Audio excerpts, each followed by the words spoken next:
Hello everyone, welcome back to my channel. আশা করি তোমরা সবাই খুব ভালো আছো, আমিও খুব ভালো আছি।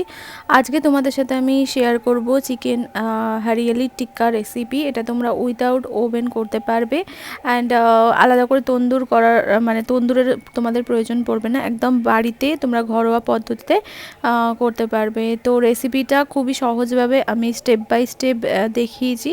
তো আশা করি ভিডিওটা তোমাদের ভালো লাগবে। তো চলো শুরু করা যাক আমাদের রেসিপিটা। তো ফার্স্টেই আমি নিয়েছি টক দই। টক দইটা আমি একটু ছাঁকনিতে দিয়ে জল ঝরিয়ে রেখেছি। তোমাদের পরিমাণটা চিকেনের ওপর ডিপেন্ড করছে।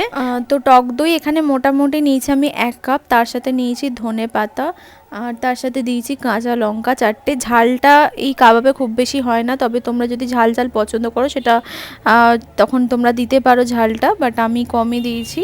এটাকে আমি ভালো করে পেস্ট করে নেব। এরপর আমি টক দইয়ের সাথে এই পেস্টটা মিশিয়ে দেবো। এখানে ধনে পাতাটা একটু বেশি নিয়েছি, বিকজ এটা হারিয়ালি টিক্কা, বুঝতেই পারছো। তোমরা এখানে পুদিনা পাতা দিতে পারো, বাট আমার কাছে পুদিনা পাতা ছিল না, তাই আমি দিইনি। আর এরপর দিচ্ছি আমি একদম অল্প হলুদ গুঁড়ো, একদমই অল্প। এরপর দেবো আমি একটু শাহি গরম মশলা গুঁড়ো। হলুদ গুঁড়োটা তোমরা স্কিপও করতে পারো, কারণ এটা জেনারেলি হলুদ লাগে না, বাট আমি দিয়েছি। আর দিচ্ছি এখানে কাশ্মীরি লঙ্কা। আমি গুঁড়ো লঙ্কা ইউজ করছি না, তাই জন্য আমি এখানে দিচ্ছি কাশ্মীরি লঙ্কা একটা রঙের জন্য। তো এখানে নিয়েছি আমি আদা রসুন বাটা, যেটাকে আমি বেটে নিয়েছি আদা রসুন। সেই আদা রসুনের পেস্টটা আমি দিয়ে দেবো এর মধ্যে। এরপর আমি দিচ্ছি অল্প গোলমরিচ গুঁড়ো। গোলমরিচটা আমি অল্পই দিচ্ছি, জাস্ট একটা টেস্ট আনার জন্য। এরপর দিচ্ছি আমি ফ্রেশ ক্রিম। এটাকে আমি ফ্রিজে রেখে দিয়েছিলাম। এরপর আমি ওর মধ্যে ফ্রেশ ক্রিমটাও দিয়ে দেবো।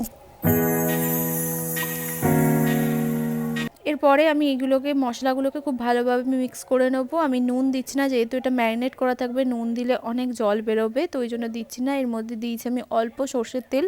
তেলটা অবশ্যই দিও, বিকজ তেল দিলে কিন্তু মাংসগুলোর ভালোভাবে কোটিং হয়, মানে মশলা যেটা আমরা দিচ্ছি সেটা কোটিং হয়। এখানে আমি বোনলেস চিকেন ইউজ করেছি, তোমরা নর্মাল উইথ বোন চিকেন ইউজ করতে পারো, বাট বোনলেস চিকেন হলে বেটার হয়।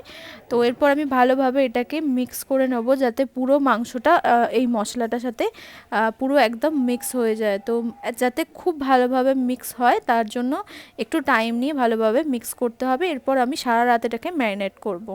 তোমাদের যদি হাতে খুব বেশি টাইম না থাকে, তোমরা অন্তত 2 থেকে 3 ঘন্টা ম্যারিনেট করো, তাতে কি হয়, টেস্টটা অনেক বেটার হয়। এরপর আমি নিয়েছি এরকম কাঠি। এগুলোকে তন্দুরি করার জন্য ইউজ করা হয়, বা টিক্কা করার জন্য মেনলি ইউজ করা হয়। এগুলোকে আমি জলে ভিজিয়ে রেখেছি কিছুক্ষণ। এরপর আমি চিকেনগুলোকে ম্যারিনেট করেছিলাম, যেটা ফ্রিজে রেখেছিলাম, ওটাকে আমি বের করে আবার একটু ভালোভাবে মিক্স করে নেবো। এতে আমি নুন দিয়ে দিয়েছি অলরেডি। তো নুনটা পরিমাণ মতো দিয়ে এরপর আমি ওগুলোকে স্কিউয়ারগুলোতে আমি ভালোভাবে গেঁথে নেবো। আমি এখানে একটা স্কিউয়ারে 4টে করে চিকেনের আমি পিস দিচ্ছি। তো তোমরা তোমাদের পছন্দ মতো পিস হিসেবে দিয়ে তোমরা এটাকে বানাতে পারো।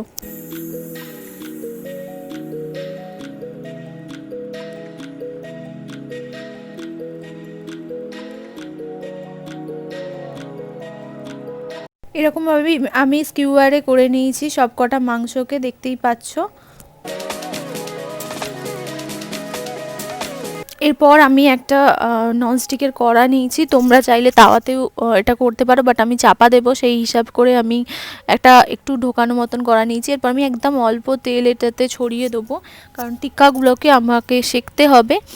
তো তার জন্য আমি অল্প তেল দিয়ে এটাকে ভালোভাবে গ্রিস করে নেবো।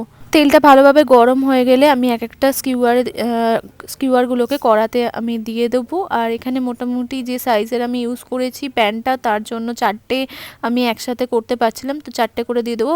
তোমরা গ্যাসটা কিন্তু হাই ফ্লেমেই রাখবে, কারণ প্রথমটা একটুখানি সেঁকা হবে, বিকজ প্রথমেই যদি তোমরা কমিয়ে দাও তো জল বেরিয়ে যাবে, তো সেটার একটা টেক্সচারটা পুরো চেঞ্জ হয়ে যাবে। তাই জোর দিয়েই প্রথমটা করবে, জোর দিয়ে এদিক ওদিক করে তোমাকে ঘুরিয়ে ঘুরিয়ে প্রথমে করতে হবে, দেন ওটাকে আমি লিডটা ঢাকা দেবো। এক সাইডটা সেঁকা হয়ে গেলে আমি ওটাকে উল্টে দেবো। দেখতেই পাবে উল্টোনোর পর কীরকম একটা সুন্দর টেক্সচার এসছে, প্লাস হচ্ছে চিকেনটা কিন্তু কুকও হচ্ছে আস্তে আস্তে। যেহেতু এটা বোনলেস চিকেন, তাই কুকও হবে তাড়াতাড়ি। তো চিকেন এমনি তাড়াতাড়ি কুক হয়, তো এটাকে আমি উল্টো পাল্টে এরমভাবেই রান্না করতে থাকবো। মোটামুটি তোমাদের এটা রান্না করতে গ্যাসে অন্তত 15 থেকে 20 মিনিট লাগবে। এদিক ওদিক করে রান্না করতেই হবে, কারণ তোমাদের পুরোটা তন্দুরি একটা এফেক্ট দিতে হবে। তো এরপর তোমরা এটা হয়ে গেলে অবশ্যই গ্যাসে পোড়াতে পারো আলাদাভাবে স্কিউয়ারগুলোকে ধরে টং দিয়ে, সেটাতে আরও সুন্দর, খুব সুন্দর একটা তোমাদের ফ্লেভার আসবে বা আবার তন্দুরি একটা এফেক্ট আসবে। বাট আমার টাইম ছিল না, তাই আমি করতে পারিনি। তো তোমরা ওটা চাইলে ওটাও করতে পারো। তো এইভাবেই দেখো এটা অলরেডি কুক হয়ে গেছে, দেখতেই পাচ্ছ প্রত্যেকটা সাইড থেকে ব্রাউনিশ একটা টোন এসছে। এবার তারপরে আমি এটাকে একটু চাপা দিয়ে এটাকে একটুখানি কুক করব। দেখতেই পাচ্ছ অলমোস্ট তোমার চিকেনটা পুরো আমাদের কুক হয়ে গেছে, আর কুক করা আমাদের দরকার নেই। তোমরা এমনি চিকেনটা যখন সেদ্ধ হয়ে যাবে বুঝতে পারবে। তো এটা আমাদের একদম রেডি। ওপর থেকে জাস্ট চাট মশলা ছড়িয়ে জাস্ট খাও, একদম অসাধারণ টেস্ট হবে। একদম বাড়িতে তৈরি হরিয়ালি চিকেন টিক্কা জাস্ট অসাধারণ হবে। ট্রাই করলে অবশ্যই কমেন্ট বক্সে এসে জানিও আমাকে কেমন লাগলো। আর চ্যানেলটাকে একদমই সাবস্ক্রাইব করতে ভুলো না। লাইক, কমেন্ট অ্যান্ড শেয়ার করো যদি ভিডিওটা তোমাদের ভালো লেগে থাকে। তো আজকের জন্য টাটা।